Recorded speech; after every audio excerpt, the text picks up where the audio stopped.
Today, I am here with Sofia and Rasberg, an intercultural couple living in Finland. Sofia, she's from Finland, and Rasberg is from South Africa, where they met. And Yes. today, they are going to share their story, a bit of their challenges, and how to overcome it and make happy, joyful relationship as an interracial couple. Hello, Sofia. Hello, Rasberg. I'm so excited to have you here. And I am also very excited because it's first time ever I'm having a whole couple as a guest and the first man ever in my podcast and YouTube channel. So it's super exciting, and welcome once again to the Screw Being Unhappy podcast. Thank you. It's Thank an you so honor. much. Very happy to be here. And let's start strong. What is the story about your relationship you absolutely love telling? Maybe the fact that so I moved to South Africa, and then a few years after, I went to Tinder, and boom, he was there. And the first date that we had was actually in a rugby game, and my friend was there like a chaperoning me. And the funniest part is that after that date, my friend said to me, this will only be a friend material for you. But here we are, almost going to 7 years together. So yeah, maybe that was something unique. Yeah. It was actually quite interesting because before that, I had never been on a dating online platform. So the first time that I downloaded the application, the first swipe was her. And So that's that how was it ended. the end of Tinder with you, right? Yeah, it was quick in and out for me. So that's essentially how we met. And then met at the rugby game, and then things just took off from there. Okay. One date at a time. Yeah. Okay. And now you are clocking almost 7 years, and Yeah. Finland, South Africa, it feels like almost the opposite poles, right? So, But at the same time. Sorry? But at the same time, they have the same time. Oh, Same yes, time. just direct under. Yeah. So what were the biggest surprises dating and then being in a relationship with somebody from so different culture? Yeah, we actually spoke about this a little bit just to like bring it back to our minds. I think with me, or like what he was surprising me with was the keeping time, or like scheduling things. Like, of course, I'm coming from a culture that we're never late. We're almost always on time. And if we make like plans, like let's see you on Saturday at 2 p.m., it's actually really Saturday at 2 p.m. or even maybe 5 minutes too. And he's Okay. Yeah. I can actually agree with that, because obviously living in Cape Town, the mentality behind being on time and keeping time agreements very strictly was not so serious. It wasn't taken seriously. So if you would say, hey, I'll see you at 2 p.m., it'll most likely be like 2:30-ish, And there's this phrase that would always be said in Cape Town, is that I'll see you now. So, to a European, it would be like, okay, I'll see you in the next 1 minute. You're probably around the corner. But, for a South African, it's more like, I'll see you in the next hour, So there would be moments like that would have agreements where we say, okay, we're going to meet at 2 p.m. and then I'll be half an hour late. And then, might cause a little bit of friction. But yeah, that was the biggest surprise for the both of us, because for her, it was more like, why aren't you being on time? You're not taking it seriously. And I'd be like, you need to relax. Don't take it so seriously. So I didn't really understand it from her perspective at the time.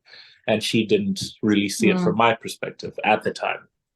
So that was the biggest thing. Yeah, and we are going to get into the how did you deal with it. It's just like when you say, I see you now. Well, Zambia is not that far from South Africa, right? So my favorite phrase is, when are you coming? Anytime from now. So, Yeah.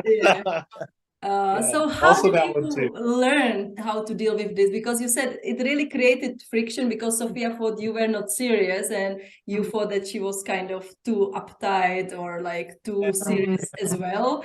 Not Yeah. too serious. Yeah. Yeah.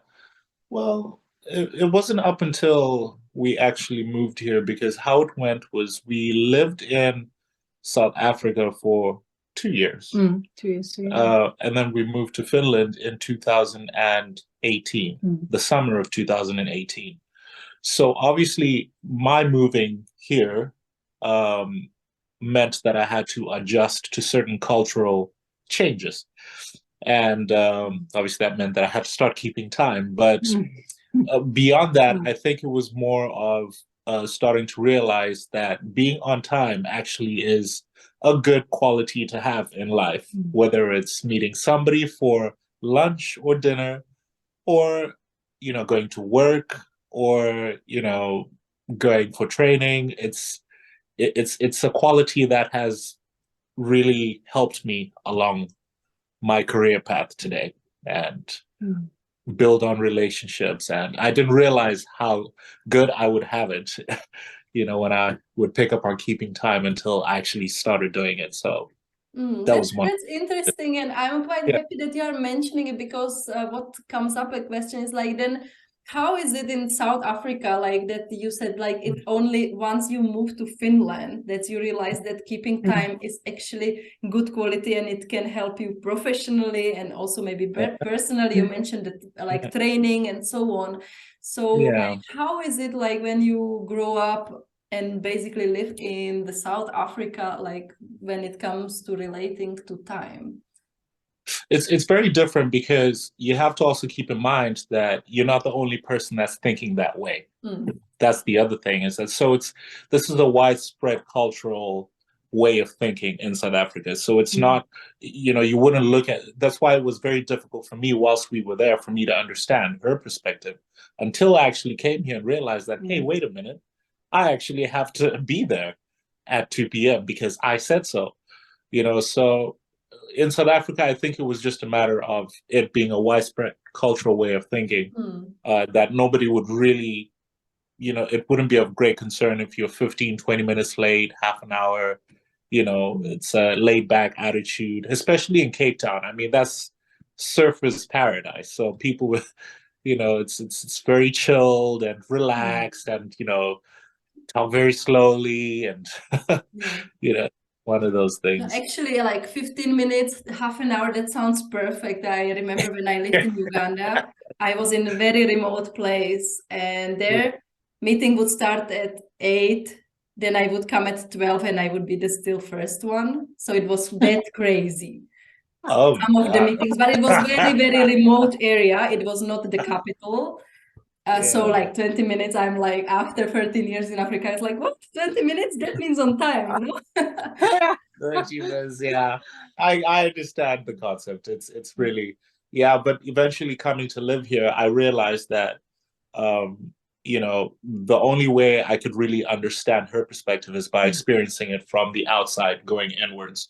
So I had to kind of, understand the concept of keeping time by virtue of having other, friendships or other appointments with other people, to really not be that kind of person who would always be late, or, get stereotyped as the guy who's never on time, because that's a pretty bad reputation, and I didn't want that. So, and then I began to understand, and then I started making the adjustments for myself, which then she became also for her. So kind of tackled it from different ends at the same time. Yeah. And That's Sofia, how it. I wanted to ask you, Sofia, about, because you felt in the beginning he was not on time, that he is not serious. So you were kind of taking it personally, right? If he was late. So did this change as you continued the relationship? Now it's almost 7 years. You have lived in 2 different countries. Did it change in some way? I do think that it already changed in Cape Town at some point, but I think it was maybe like slowly. And maybe I mentioned it quite a few times, and I said it's disrespectful when you do that, and so on. But I don't remember, like, was there a significant thing that happened? I just felt like Yeah. slowly smoothed into that we understood each other. And also I became a bit more relaxed. Nowadays, even in Finland, I might be 5 minutes late. So yeah, previously I was like 15 minutes earlier. So. Yeah. And because why I Yeah. was asking the question is if maybe some women who are listening, maybe they're starting a relationship with somebody from different culture and they're experiencing something similar. It doesn't have to be the time, but it can be some culture difference which they tend to take personally, because I always share this in my coaching that naturally we just take everything personally, like we are the center of the universe and whatever is happening, it's happening because of us, but often it has nothing to do with us. So why I was asking this question, and maybe some thoughts will come up, like what to consider or how to look at it, like from different perspective, and not to take it personally, because I think once you take it personally, you start to feel bad, you start to doubt the relationship and all these kind of negative emotions, and maybe it's based on something which is not really truth. So yeah, absolutely. And it helps when you have local friends, because then they will tell you this is completely normal. He's not doing it to hurt you or to be disrespectful. So I think it's also good. Yeah, I think this is great tip actually, like to have like local friends and like really know other people from the same culture, so you can understand, because I think all of us, we all hear lots of cases of like women, mostly I hear women falling in love with some guy from Africa and they don't know anything about the culture, and then it doesn't go so well. So I appreciate you sharing that it's good to have friends from the same culture, so they can tell you this is okay, and they can also tell you, look, this is not okay, he should not be doing this. I think that's the other aspect that you have. Yeah, Absolutely. Yeah, I agree. I agree. I also think that it was the same thing for me to understand from Finnish culture, to have Finnish friends to help me understand how, to integrate also. And so certain things I did need a little bit of help with. Yeah. And maybe on this note, I know we were not planning this question, but I can imagine like South Africa, pretty relaxed. You can just talk to everybody on a bus stop, in a taxi, in a supermarket, like really just chit chat with people. Now, I have never been in Finland, but I lived in Sweden for almost a year. And in 1 year, I made exactly 1.5 Swedish friends, right? So I was curious, how was it like coming from like very kind of open culture to Finland, which I imagine is maybe more close. But maybe I'm wrong, Sofia, in case Finnish people are super friendly the first time, just correct me. No, I believe you're quite right. You're very accurate. I mean, of course, if you go to a small bar and you meet a couple of Finnish guys, and after some drinking, of course, they do become quite open, and but besides that, I do think that that was one of the biggest realizations when I came to Finland, is actually seeing how close people were here, and this space bubble that was invisible but still there. You could feel it. You go to a bus stop, nobody not talks. a word. Nobody talks. Or elevator, nobody shares an elevator. Nobody shares elevators. If you do end up sharing an elevator, it's going to be the most awkward elevator ride of your life. And I felt it. And I actually don't like riding in elevators anymore with people because of that. So it's just, that mentality of, you keep to yourself, you mind your own business, don't stare at somebody too much, don't speak too loudly, don't stand out, those things. I had to take some time to really reevaluate some of my Africanness, here in Finland. Yeah, you can. But I also feel like Raz found his missing inner introvert. Because he likes somewhat some of the things, right? Yeah, I do like peace and quiet. And I like to keep silent at times and not talk, and because it takes so much energy. But yeah, there were certain difficulties that came with coming here, but very different to living in South Africa, where everybody's so open. You go to the bus station, people bumping into each other, somebody yelling over there at the corner, and you think they're talking to you, and just a whole bunch of stuff happening in one place at the same time. And it's just so different here. Really, it's quite amazing. But yeah, I would say it was somewhat a smooth transition, but still challenging nonetheless. Yeah. Very different. Yeah. Yeah. Yeah, that's what I would say about that. I was actually smiling because I was telling you I was just coming from the mall, but after the mall we passed through the town, like the center, not the shopping mall. And my husband just went to, I think, close something in the office. And it was about 2 minutes. And now when I counted quickly with how many people I talked to during the 2 minutes, I think it was like at least 6 people, right? Like the lady selling the tomatoes, the guys just standing there, the friend of my husband, the guy teaching taekwondo in the same class, like, and like just 2 minutes, and it's completely different in Europe. And I really feel it, like when I come from Africa, then I come to the shop in Czech Republic, it's like, hello, how are you? And like they look like they want to call police. Right? So yeah, yeah, it's the same thing here. I remember that too well. Yeah. But we also have to be very careful about these things, because you also don't want to lose yourself too much in the we still want to maintain a great deal of what we picked up in South Africa, the good qualities, that being able to have conversations and interact with people. You don't want to become too much of an introvert, and become too quiet and unrecognizable, and still want to have that special something where you go somewhere and you shock the Finnish people and say, oh my goodness, he's talking to me. I was like, yes, I'm talking to you, kind of thing. So it's one of those things that you also just have to take it one day at a time and slowly. Yeah. And actually, we talked about this in the episode 5. So for you guys listening, if this topic interesting to you, go and check it out. It's interview with Anessa, who is also from South Africa, and she lives in Middle East, and we were talking about like how to find a balance between adapting to the new country and culture, but not losing yourselves. And that's exactly what you said. Like we want to find some balance, like because I think there are amazing things about Africa, and there are things which are very annoying, but it's the same with Europe, right? So like I think the amazing thing we can have if we have partner from different culture or we live in different countries, actually to choose the best from both. Why not? Yeah, absolutely.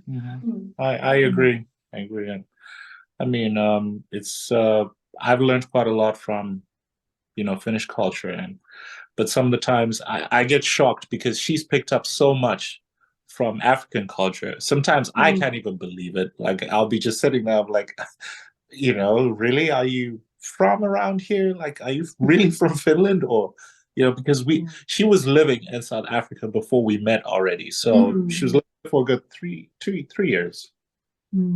2 years. So she was well integrated into the African society then. She had friends, and when I first met her, her accent also sounded very South African. So I didn't even know that she was from Finland. I thought I was meeting some local, hot chick from around the corner.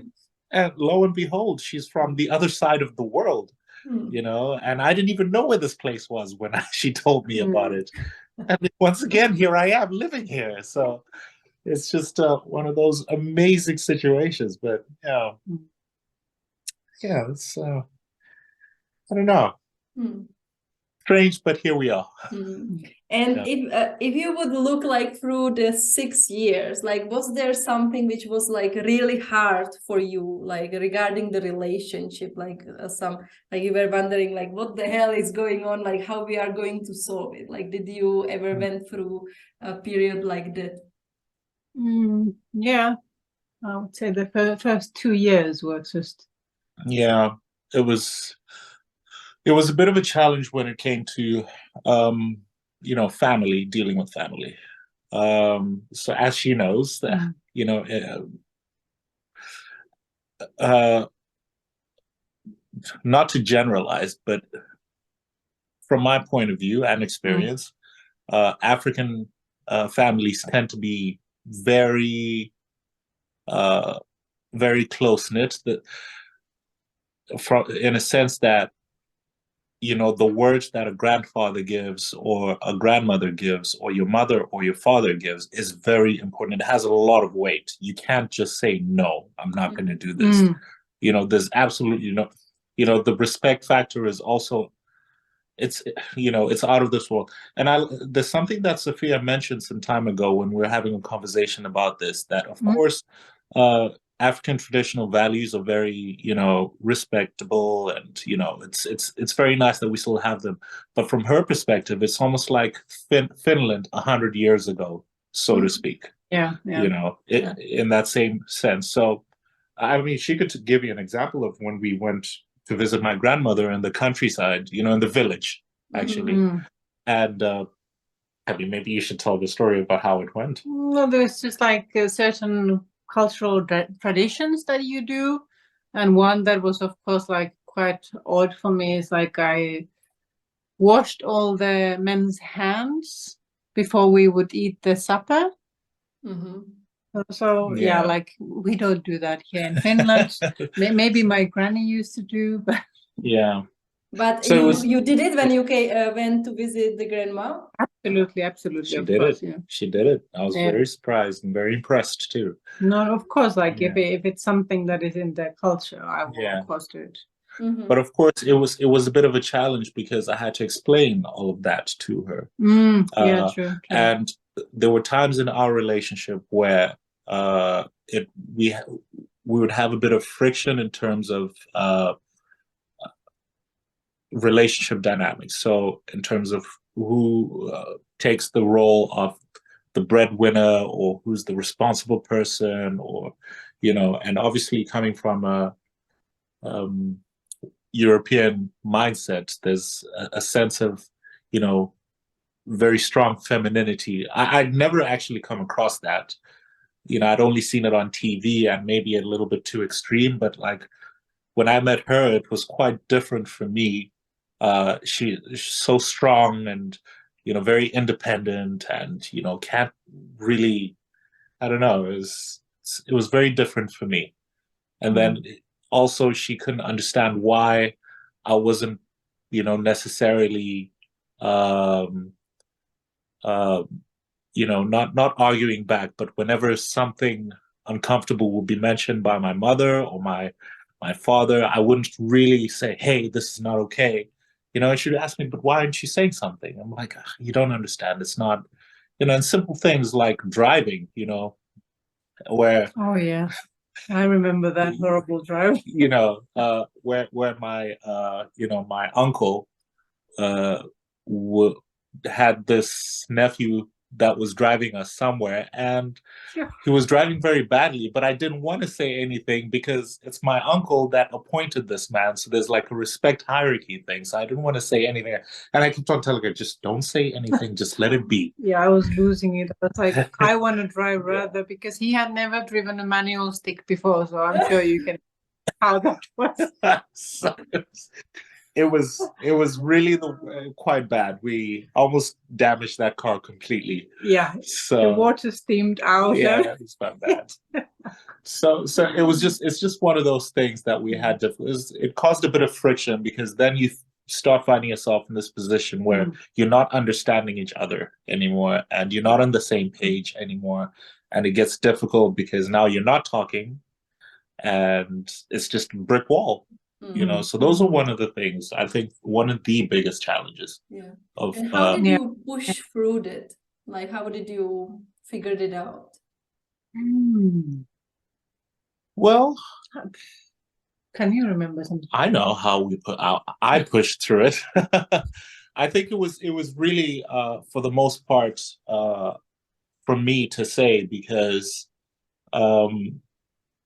I think at some point I also had to realize that not everything should be, you know, once you're in a marriage and a relationship, you now have a wife. You also have responsibilities, and she becomes a priority, of course. So I should be able to speak on her behalf as her husband and say, this is not okay. This is my wife, and this is what we're going to do. I hope that you would respect me and my decisions as well, in the most respectful manner. And the moment I started doing that, it actually started working, because I started getting the respect as the young man who's now married and has a job and, you know, blah, blah, blah, you know, strong man. Yeah, I was like, well, and it was all because of her, because she, you know, it wasn't too aggressive. It had the touch of Sofia, and it really helped quite a lot. So I think a lot of guidance from her, wise advice from her, and yeah, maybe they were yeah. also like a bit, I'm not sure, afraid or scared when he moved here, because they were like, you don't have a job in there. What are you going to do there? You know, why are you taking this leap of faith? You know, but Yeah. so maybe they were just afraid that Yeah. you're not Yeah. going to make it here or something. But Yeah. then when he got a job and went to university, Yeah. then they thought, aha, okay, it's actually a good thing. And Yeah. Yeah. Yeah. So it was more, for the most part, stuff that I had to do in order to push through that barrier, and it worked.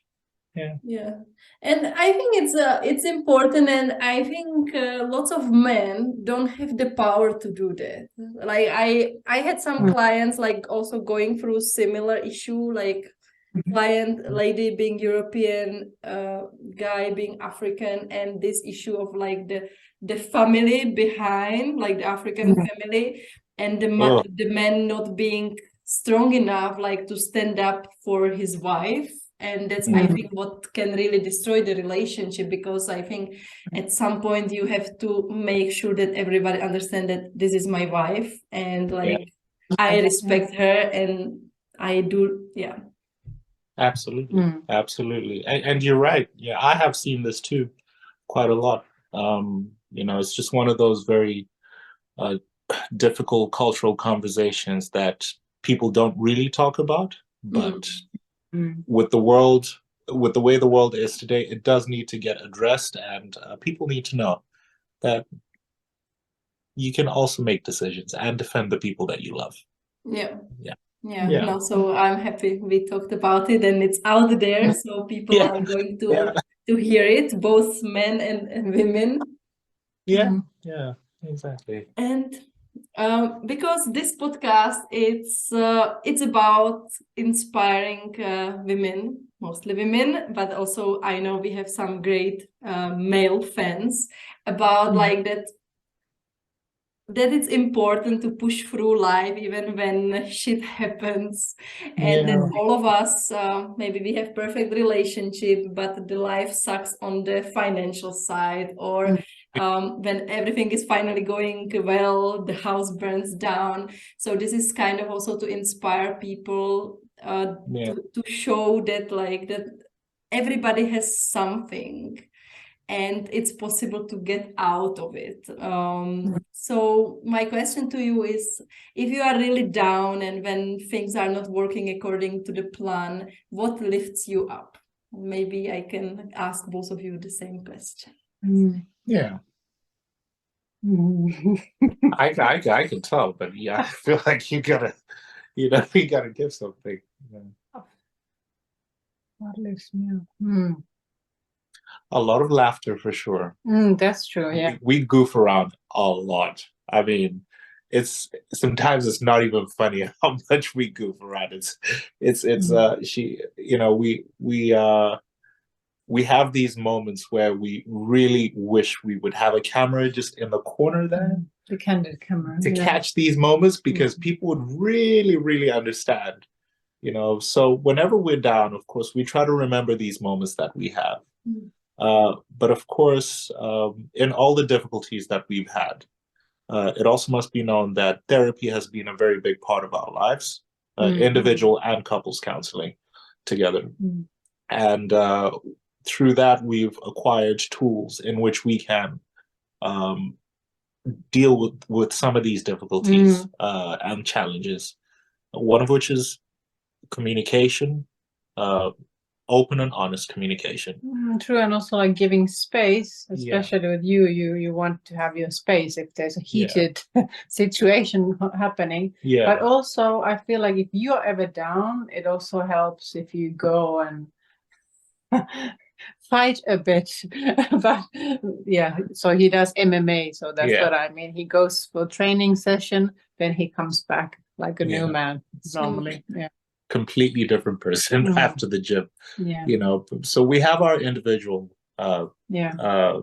tools, and we have tools that we share between the two of us that we can use to discuss things. For instance, if I'm in a bad mood, I won't just come in the house and just start flipping things upside down without saying a word. I would let her know that, you know, this is what's happening and this is how I'm feeling, and I just need a little bit of space, if that's okay, you know. Or if she comes home, she knows passive aggression doesn't work. You know, I would need to know what's happening, and she'll tell me, I've had a bad day. I need to eat something. Just give me a moment. And I'm like, okay, you know. So it comes with understanding each other, as well as you know, just being able to compromise when it comes to dealing with some of these things. I'm not a person that likes to get into heated arguments and continue pushing buttons. She likes to get the truth, or argue until the truth comes out. So there's two opposite ends of a coin. Yeah. So we found a middle ground where we use a safe word, you know, say, okay, that's it, pineapples, and then stops there and then, you know, and then we carry it on later, because once I get upset, I can't communicate anymore or formulate thoughts.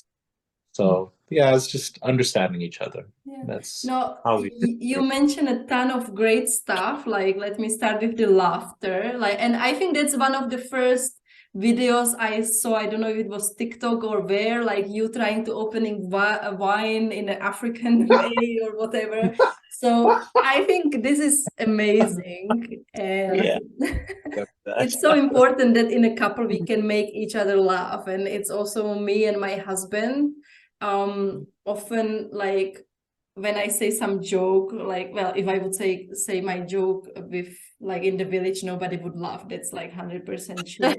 But, like, my husband has similar style of humor, so even still after 7 years together, we can make each other laugh. So Yeah. that's super important. And that you mentioned the therapy, like that's super amazing. And you mentioned a couple of things. I was teaching actually my first online course on like how to be in a relationship with like an intercultural couple. I think it's kind of male and female thing, like that us women we want to finish off the argument until it's like solved and we can sleep and forget about it and everything is solved, like that the guy is hugging us and is not pissed.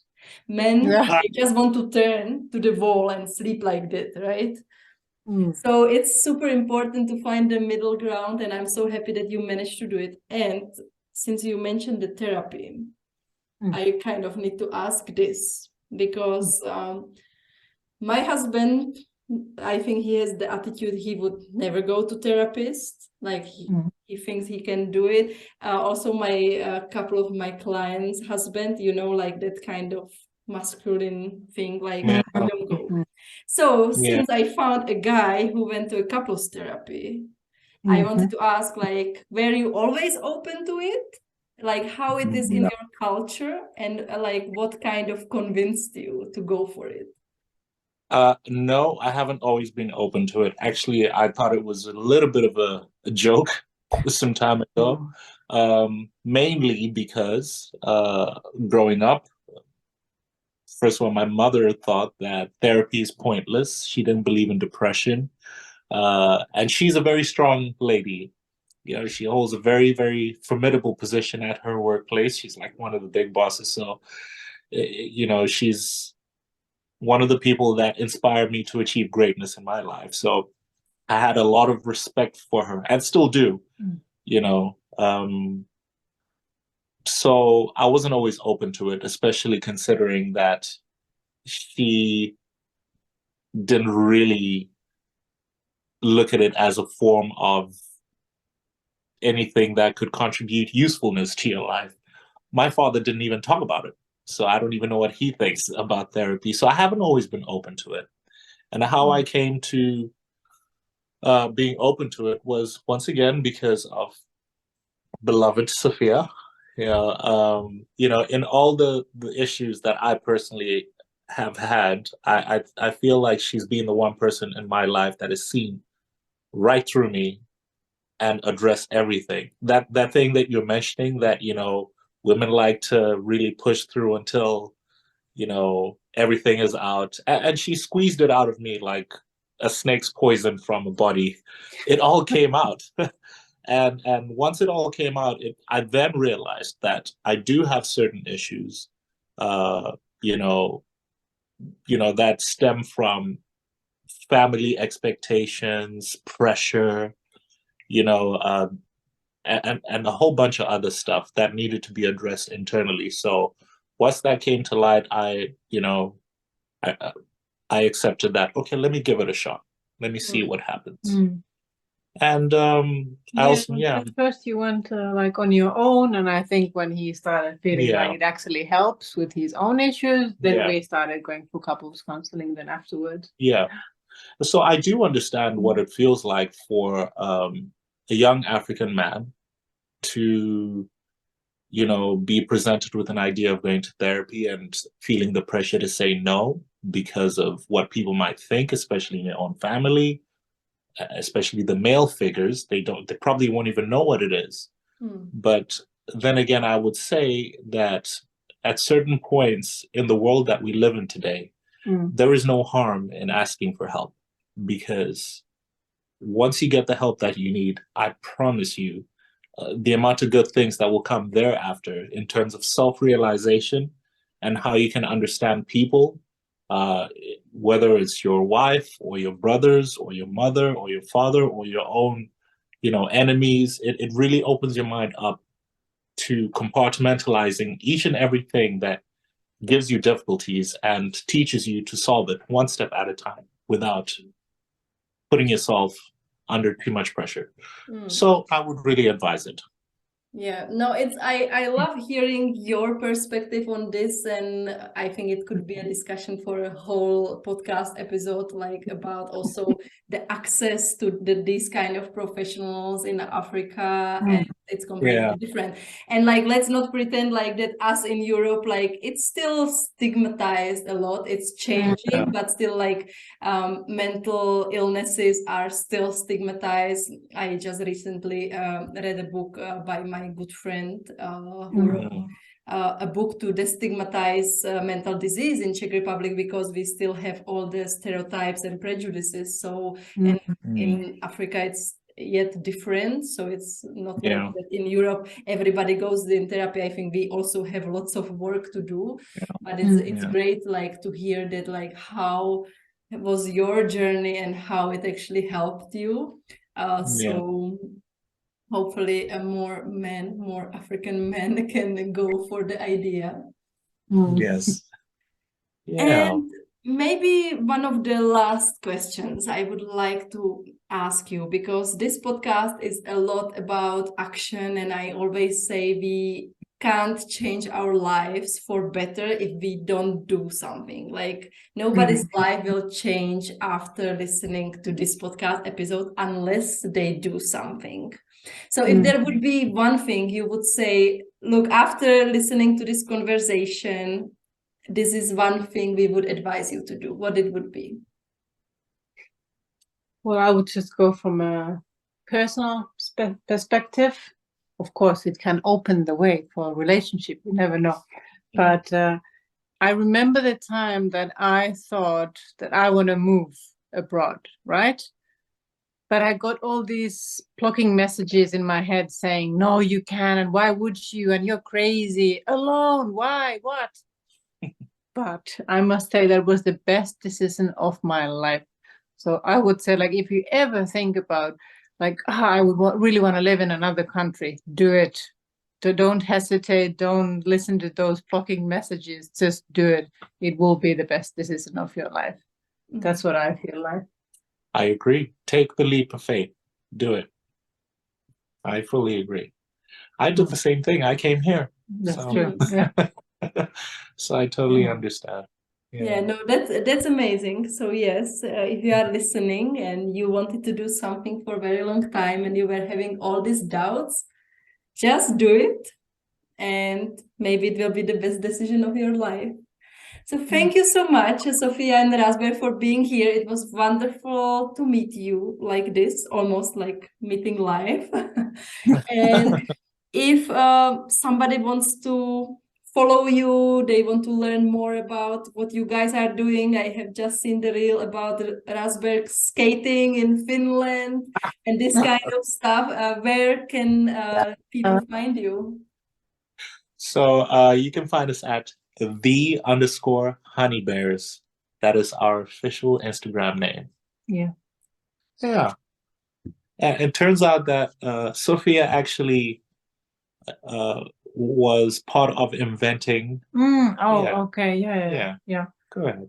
Yeah, actually, because you spoke about mental illnesses and the stigmatization, we created a board game called Impro with my brother, and it has a mental health category. And the group of people that were creating it with us were psychotherapists. So the whole point was like to get rid of that shame, that mental health and the illnesses.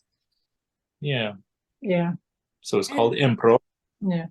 Okay, and I will share the link like in the show notes. And I actually wanted to ask you, and it's good that we didn't forget about it, because I was looking at the website before we spoke, and I kind of wanted to understand, like, I have never heard of a game about mental health. I have to say I am the person who actually doesn't enjoy playing any kind of games, like board games. But like I got intrigued because of the mental health you just mentioned. So like if somebody has no idea like how does it work? Well, it has 4 categories, and it just, has a dice and pawns, so you just move in the game board. But I must say, it's not an educative game. It's more like bringing the topic of mental health. So there's like different scenarios that has happened to you, supposedly, and you'll have 1 minute time to create an explanation why it has happened to me. And that normally creates a lot of different conversations, and people might understand, like, although some story might sound super crazy, but it can actually happen. It doesn't mean that you're like somehow deluded in your mind. Like, it makes people understand different kind of situations in life.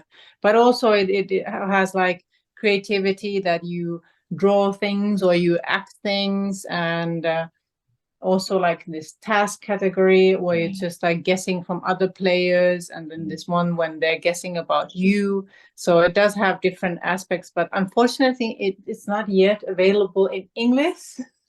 But hopefully in the future it will be. It's only in Finnish at the moment. Yeah. Well, maybe we have some amazing Finnish ladies or men listening, and I have my fingers crossed for the English version. And actually, like the way you said, like that the games make you like kind of provide different perspective, and it goes back to what we talked in the beginning about like not taking things personally, because it's so important like to start learning how not to interpret automatically what we see, what is happening, but really try to understand what's going on for the other person.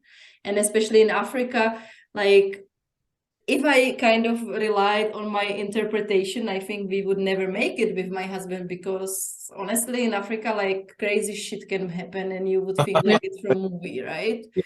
Yeah. And then you realize it's a reality. Or even my friends' stories who have Zambian husband, like the stories you think it's like from a Hollywood movie from some like crazy guy, you know, but then things just happen here. So I think it sounds like super interesting game. I would even give it a try. Like it's even if I said I don't like games, I always say it's super interesting to try something which is not interesting to you, because it can open so many more things. Absolutely.